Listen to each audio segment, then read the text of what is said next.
Hello everyone, welcome back to my YouTube channel. মই দেৱযানী পুনৰবাৰ মোৰ YouTube channel দেৱযানী গগৈলৈ সকলোকে পুনৰবাৰ স্বাগতম জনাইছোঁ আৰু আশা কৰিছোঁ সকলো ভগৱানৰ কৃপাত ভালে কুশলে আছে আৰু মোৰ বৰ্তমান ভালেই। আৰু আজি পুনে আপোনালোকক লৈ আহিছোঁ এখন ভাওনালৈ। হয়, ঠিকেই শুনিছে আপোনালোকে, আজি ভাওনা এখন আপোনালোকক দেখুৱাব বিচাৰিছোঁ। আৰু এই আমাৰ ঘৰৰ পৰা বেছি দূৰত নহয়, আমাৰ জামুগুৰি বজাৰ ৰংগমঞ্চতে অনুষ্ঠিত হৈছিলে। আৰু ভাওনাখনৰ আৰম্ভণিতে আপোনালোকক অকণমান পৰিৱেশটো দেখুৱাই দিছোঁ। আৰু লগতে ভাওনাখন আৰম্ভ হোৱাৰ আগত কিছুমান নৃত্য প্ৰদৰ্শন কৰা হৈছিলে। তাৰ ভিতৰত এয়া অন্যতম। এয়া ভাৰতনাট্যম পৰিৱেশন কৰিছে কণমানিজনে, ইমান ধুনীয়াকৈ পৰিৱেশন কৰিছে, আপোনালোকেও উপভোগ কৰকচোন।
আমি প্ৰজেক্টৰ বিষয়ববীয়াসকলক আমি ঘোষণা কৰিব বিচাৰিছোঁ।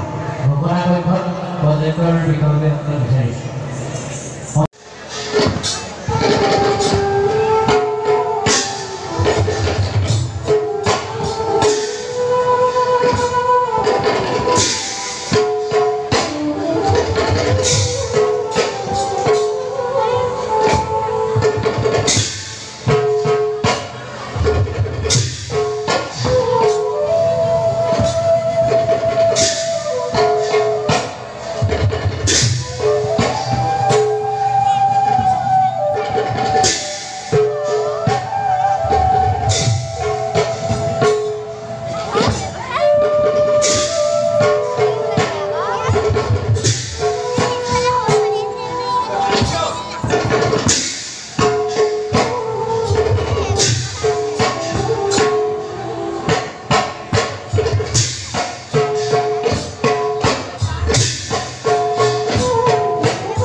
এই নিকুন তাৰদৰ শত সহস্ৰ কোটি প্ৰণিপাত প্ৰভু কৰণ প্ৰভু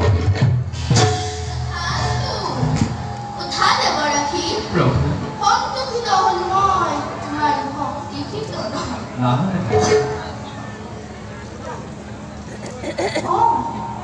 তুমি সঠিক সময়তে সদায় উপস্থিত প্ৰভু এইবাৰ এজন মহাভক্তৰ ভক্তি পৰীক্ষা ল'ব লাগিব নাৰায়ণ নাৰায়ণ প্ৰভু কোন কেজন মহাভক্ত যাৰ ভক্তিৰ পৰীক্ষা লৈ প্ৰভু আপুনি এই ধৰাৰ মাজতে পুনৰ ধৰ্মৰ প্ৰতিষ্ঠা কৰিব অযোধ্যা দাস কুবালেশ্বৰ হৰিভক্তিৰ পৰীক্ষা ল'ব লাগিব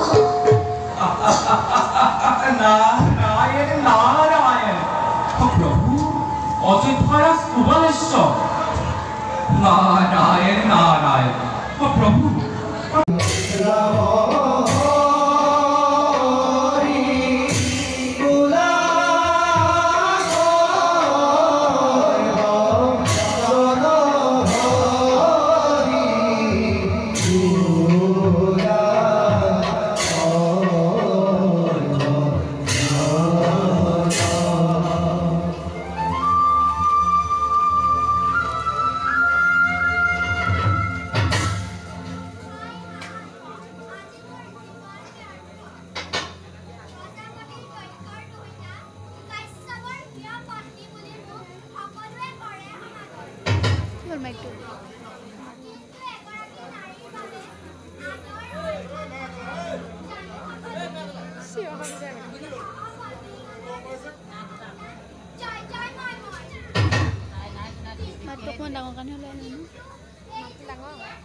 আজি পৰ্যন্ত এটি সন্তানৰ स्तुति बनाए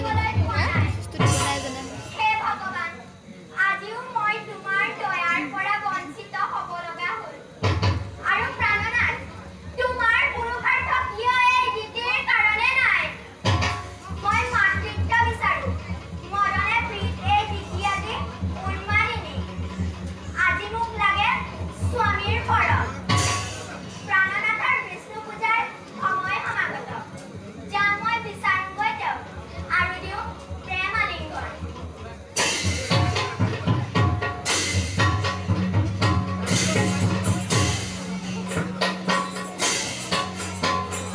दंदुरी है निकी दंदुरी निकी मैं पातটো কৈছো অ পাতটো নাকি লিখা অ এইনে কৈছো সচ্ছতি করে যাব লাগে অ মানে হেইতে না টিকা ককাল ভাই মেৰি এৰা কোকোলা নইগিলা শুনা হেৰা দেৱতা মণ্ডলী দেৱৰাজ ব্ৰহ্মাৰ মুখেৰে জানিব পাৰিছো কাশ্যপৰ ঔৰখত বৈমাতৃ দ্বিতীয়ে জন্ম দিছে দুটি দৈত্য মহাভয়ংকৰ নাম দিলে সিহঁতৰ হিৰণ্যাক্ষ আৰু হিৰণ্য কশিপুৰ নাজানো দেৱগণ পুনৰ কি বা অঘটন ঘটে অমৰাৱতীপুৰত দেৱৰাজ দেৱতাৰ জহগৰবত এই পুৰি মৰিছে দানৱ দৈত্য মাতা দ্বিতীয় আজি উন্মাদিনী হৈ দেৱতাৰ অধিক চিন্তি শুক্ৰাচাৰ্য ব্ৰাহ্মণৰ 26 বছৰ শ্ৰাদ্ধ পূৰণৰ হেতু দৈত্যগুৰু আচাৰ্য দৈত্য আহিলেও নোৱাৰিব পাৰিব একোকে অনিষ্ট সাধন দৈত্য মাতা দ্বিতীয় দেৱতী হিংসা অনুন্মতিনী দেৱতাৰ প্ৰতি